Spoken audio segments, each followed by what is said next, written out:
The great fundamental issue now before our people can be stated briefly. It is, are the American people fit to govern themselves, to rule themselves, to control themselves? I believe they are. My opponents do not. I believe in the right of the people to rule. I believe that the majority of the plain people of the United States will, day in and day out, make fewer mistakes in governing themselves than any smaller class or body of men, no matter what their training, will make in trying to govern them. I believe again that the American people are as a whole capable of self-control and of learning by their mistakes.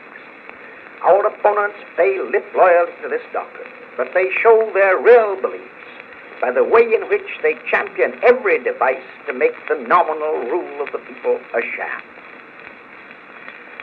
I am not leading this fight as a matter of aesthetic pleasure.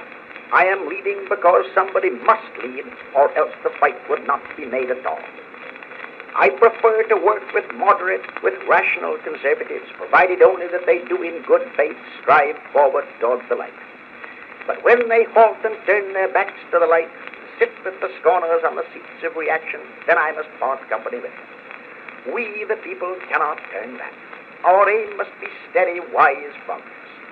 It would be well if our people would study the history of a sister republic.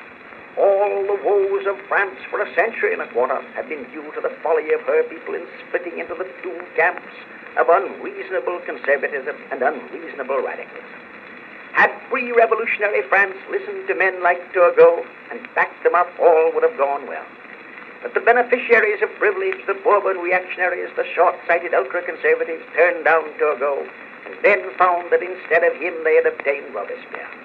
They gained 20 years' freedom from all restraint and reform at the cost of the whirlwind of the Red Terror, and in their turn the unbridled extremists of the terror induced a blind reaction. And so, with convulsion and oscillation from one extreme to another, with alternations of violent radicalism and violent Bourbonism, the French people went through misery toward a shattered goal. May we profit by the experiences of our brother republicans across the water and go forward steadily, avoiding all wild extremes. And may our ultra-conservatives remember that the rule of the Bourbons brought on the revolution. And may our would-be revolutionaries remember that no Bourbon was ever such a dangerous enemy of the people and of freedom as the professed friend of both Robespierre. There is no danger of a revolution in this country, but there is grave discontent and unrest, and in order to remove them there is need of all the wisdom and probity and deep-seated faith in and purpose to uplift humanity we have at our command. Friends, our task as Americans is to strive for social and industrial justice achieved through the genuine rule of the people. This is our end, our purpose. The methods for achieving the end are merely expedients, to be finally accepted or rejected according as actual experience shows that they work well or ill. But in our hearts we must have this lofty purpose, and we must strive for it in all earnestness and sincerity, or our work will come to nothing. In order to succeed, we need leaders of inspired idealism, leaders to whom are granted great visions, who dream greatly and strive to make their dreams come true, who can kindle the people with the fire from their own burning souls. The leader, for the time being, whoever he may be, is but an instrument to be used until broken and then to be cast aside. And if he is worth his salt, he will care no more when he is broken than a soldier cares when he is sent where his life is forfeit, in order that the victory may be won. In the long fight for righteousness, the watchword for all of us is spend and be spent.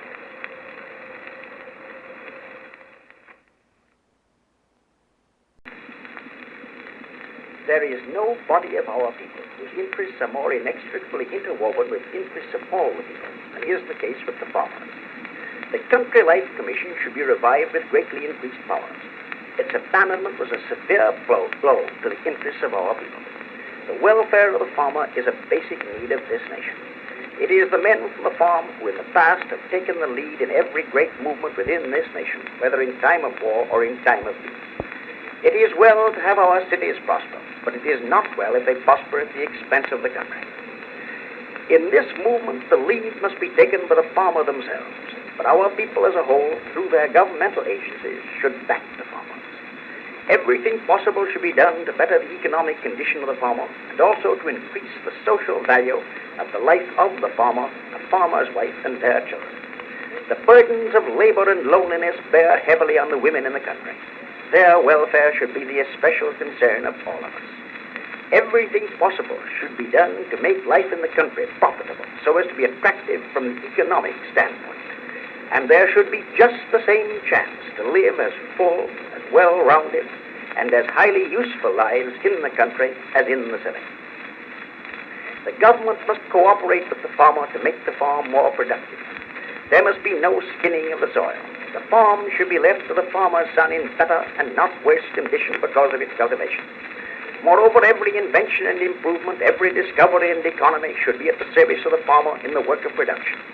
And in addition, he should be helped to cooperate in business fashion with his fellows, so that the money paid by the consumer for the product of the soil shall, to as large a degree as possible, go into the pockets of the man who raised that product from the soil. So long as the farmer leaves cooperative activities with their profit sharing to the city man of business, so long will the foundations of wealth be undermined and the comforts of enlightenment be impossible in the country communities. The present conditions of business cannot be accepted as satisfactory. There are too many who do not prosper enough, and of the few who prosper greatly, there are certainly some whose prosperity does not mean well for the country. Rational progressives, no matter how radical, are well aware that nothing the government can do will make some men prosper, and we heartily approve the prosperity, no matter how great, of any man if it comes as an incident to rendering service to the community. But we wish to shape conditions so that a greater number of the small men in business, the decent, respectable, industrious, and energetic men who conduct small businesses, who are retail traders, who run small stores and shops, shall be able to succeed, and so that the big man who is dishonest shall not be allowed to succeed at all. Our aim is to control business, not to strangle it, and above all, not to continue a policy of make-believe strangle toward big concerns that do evil, and constant menace toward both big and little concerns that do well. Our aim is to promote prosperity, and then to see that prosperity is passed around, that there is a proper division of prosperity. We wish to control big business so as to secure, among other things, good wages for the wage workers and reasonable prices for the consumers. We will not submit to the prosperity that is obtained by lowering the wages of working men and charging an excessive price to consumers, nor to that other kind of prosperity obtained by swindling investors or getting unfair advantages over business rivals. We propose to make it worthwhile for our businessmen to develop the most efficient business agencies. But we propose to make these business agencies do complete justice to our whole people. We're against crooked business, big or little. We are in favor of honest business, big or little. We propose to penalize conduct and not size.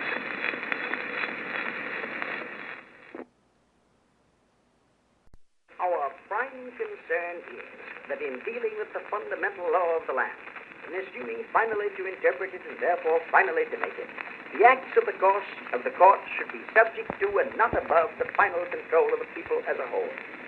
I deny that the American people have surrendered to any set of men, no matter what their position or their character, the final right to determine those fundamental questions upon which free self-government ultimately depends.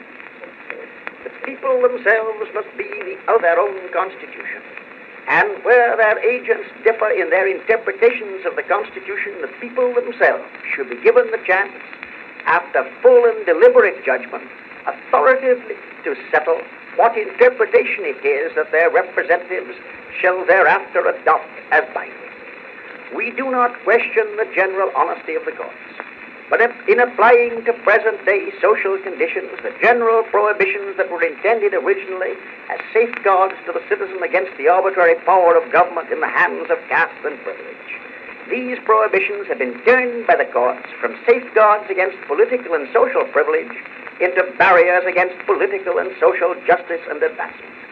Our purpose is not to impugn the courts, but to emancipate them from a position where they stand in the way of social justice. and to emancipate the people in an orderly way from the iniquity of enforced submission to a doctrine which would turn constitutional provisions which were intended to favor social justice and advancement into prohibitions against such justice and advancement. In the last 20 years, an increasing percentage of our people have come to depend on industry for their livelihood, so that today the wage workers in industry rank in importance side by side with the tillers of the soil. As a people, we cannot afford to let any group of citizens or any individual citizen live or labor under conditions which are injurious to the common welfare. Industry, therefore, must submit to such public regulation as will make it a means of life and health, not of death or inefficiency. We must protect the crushable elements at the base of our present industrial structure. We stand for a living wage. Wages are subnormal if they fail to provide a living for those who devote their time and energy to industrial occupation.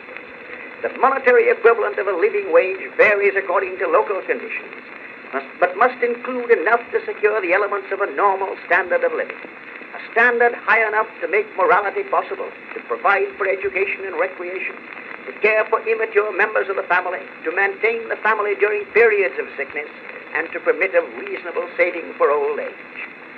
Hours are excessive if they fail to afford the worker sufficient time to recuperate and return to his work thoroughly refreshed. We hold the night work of labor and women, that the night labor of women and children is abnormal and should be prohibited. We hold that the employment of women over 48 hours per week is abnormal and should be prohibited. We hold that the 7-day working week is abnormal, and we hold that 1 day of rest in 7 should be provided by law. We hold that the continuous industries operating 24 hours out of 24 are abnormal, where because of public necessity or for technical reasons, such as molten metal, the 24 hours must be divided into 2 shifts of 12 hours or 3 shifts of 8. They should, by law, be divided into 3 of 8.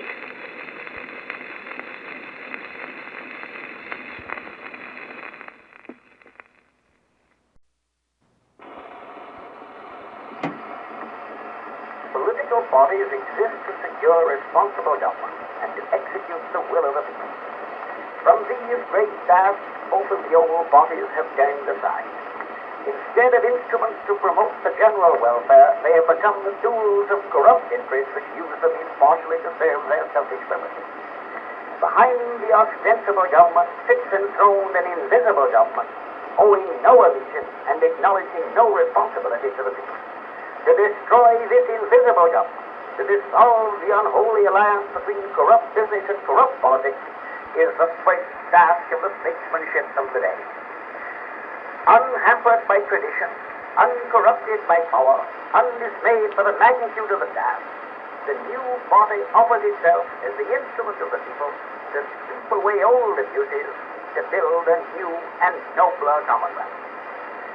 This declaration is our covenant with the people, and we hereby bind the party and its candidates in state and nation to the pledges made herein. With all my heart and soul, with every particle of high purpose that is in me, I pledge you my word to do everything I can, to put every particle of courage, of common sense, and of strength that I have at your disposal, and to endeavor so far as strength is given me to live up to the obligations you have put upon me, and to endeavor to carry out in the interest of our whole people the policies to which you have today solemnly dedicated yourselves in the name of the millions of men and women for whom you speak. Surely there never was a fight better worth making than the one in which we are engaged. It little matters what befalls any one of us who for the time being stand in the forefront of the battle. I hope we shall win, and I believe that if we can wake the people to what the fight really means, we shall win. But win or lose, we shall not falter. Whatever fate may at the moment overtake any of us, the movement itself will not stop. Our cause is based on the eternal principles of righteousness, and even though we who now lead may for the time fail, in the end the cause itself shall triumph.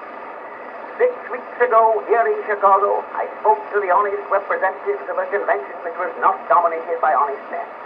A convention wherein sat, alas, a majority of men who, with sneering indifference to every principle of right, so acted as to bring to a shameful end a body which had been founded over half a century ago by men in whose souls burned the fire of lofty endeavor.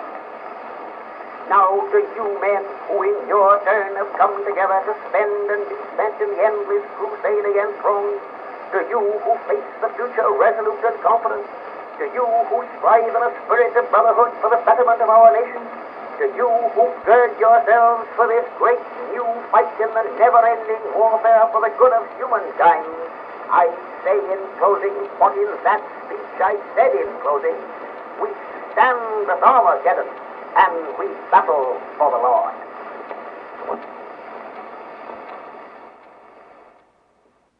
In this way, I desire to greet the Boys Progressive League at their meeting at the Hotel Manhattan. I feel that the Progressive Party should appeal peculiarly to the young men and therefore to the boys who are to be the next generation of voters. The principles for which we stand are the principles of fair play and a square deal for every man and every woman in the United States. A square deal politically, a square deal in matters social and industrial. I wish to see you boys join the Progressive Party and act in that party and as citizens in the same way I'd expect one of you to act in a football game. In other words, don't flinch, don't foul, and hit the line hard. The difference between Mr. Wilson and myself is fundamental. The other day, in a speech at Sioux Falls, Mr. Wilson stated his position when he said that the history of government, the history of liberty, was the history of the limitation of governmental power. This is true as an academic statement of history in the past. It is not true as a statement affecting the present. It is true of the history of medieval Europe. It is not true of the history of 20th century America. In the days when all governmental power existed exclusively in the king or in the baronage, and when the people had no shred of that power in their own hands, then it undoubtedly was true that the history of liberty was the history of the limitation of the governmental power of the outsiders who possessed that power. But today the people have actually or potentially the entire governmental power. It is theirs to use and to exercise if they choose to use and to exercise it. It offers the only adequate instrument with which they can work for the betterment, for the uplifting of the masses of our people. The liberty of which Mr. Wilson speaks today means merely the liberty of some great first magnate to do that which he is not entitled to do. It means merely the liberty of some factory owner to work haggard women over hours for underpay and himself to pocket the profit. It means the liberty of the factory owner who crowds his operatives into some crazy death trap on a top floor where if fire starts, the slaughter is immense. It means the liberty of the big factory owner who is conscienceless and unscrupulous to work his men and women under conditions into their lives like a natural.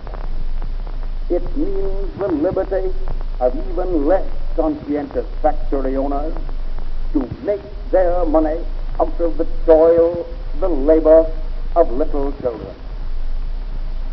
Men of this stamp are the men whose liberty would be preserved by Mr. Wilson.